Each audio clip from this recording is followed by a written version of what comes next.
ഒരു മികച്ച ഫ്രണ്ട്ഷിപ്പ് ഇങ്ങനെയായിരിക്കും. റൊണാൾഡോ തന്റെ കരിയറിൽ തന്റെ ബെസ്റ്റ് ഫ്രണ്ടിന് വേണ്ടി സാക്രിഫൈസ് ചെയ്തിട്ടുണ്ട്. അതെ, റൊണാൾഡോയും സമേഡോയും സ്പോർട്ടിംഗ് ലിസ്ബണിലൂടെ ഒരുമിച്ചായിരുന്നു വളർന്നു വന്നത്. ഇരുവരും ചേർന്ന് ഒരു റൂം ഷെയർ ചെയ്യുകയും നിരവധി പ്രതിസന്ധികൾ തരണം ചെയ്ത് വരികയും ചെയ്തു. അവർ രണ്ടുപേരും സഹോദരങ്ങളെ പോലെയായിരുന്നു. എന്നാൽ പിന്നീട് സ്പോർട്ടിംഗ് ലിസ്ബൺ സെമേഡോയെ ടീമിൽ നിന്ന് പുറത്താക്കുവാൻ തീരുമാനിച്ചു. തുടർന്ന് റൊണാൾഡോ ക്ലബിനോട് വന്ന് പറഞ്ഞത് അവനെ പുറത്താക്കിയാൽ താനും ക്ലബ്ബ് വിട്ട് പോകുമെന്നായിരുന്നു.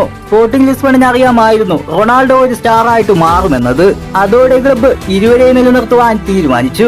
രണ്ടുപേരും ബെസ്റ്റ് ഫ്രണ്ട്സ് ആയി തുടർന്ന് ഇത്രയും വർഷങ്ങൾക്ക് ശേഷവും ഇരുവരും ആ ഒരു ബന്ധം നിലനിർത്തിയിരുന്നു. രണ്ടുപേരും ഒരുമിച്ച് റിലാക്സ് ചെയ്യുകയും ട്രെയിനിങ് നടത്തുകയും ഒക്കെ ചെയ്തിരുന്നു. സെമേഡോ പറഞ്ഞത് റൊണാൾഡോ വെറും ഒരു ഹംബിൾ മനുഷ്യനാണ്. അവൻ ഒരിക്കലും തന്റെ ഫ്രണ്ട്സിനെ വിട്ടുകൊടുക്കില്ല. അവൻ എന്റെ ജീവിതം തന്നെ മാറ്റി. റൊണാൾഡോയെ പോലെ ഒരു സഹോദരനെ കിട്ടിയ ഞാൻ ഭാഗ്യവാനാണ് എന്നാണ്. സമേഡോ തന്റെ കരിയർ അവസാനിപ്പിച്ചതിന് ശേഷവും താരം റൊണാൾഡോയ്ക്കൊപ്പം വർക്ക് ചെയ്യുവാൻ അൽ നസറിലേക്ക് ജോയിൻ ചെയ്തു. റൊണാൾഡോയുടെ മോശം സമയത്തൊക്കെ താരം റൊണാൾഡോയ്ക്കൊപ്പം തന്നെയുണ്ട്. നിങ്ങൾക്ക് റൊണാൾഡോയെ പോലെ ഒരു ബെസ്റ്റ് ഫ്രണ്ട് ഉണ്ടോ? ഉണ്ടെങ്കിൽ ഒന്ന് കമന്റ് ചെയ്തേക്ക് ഗായ്സ്.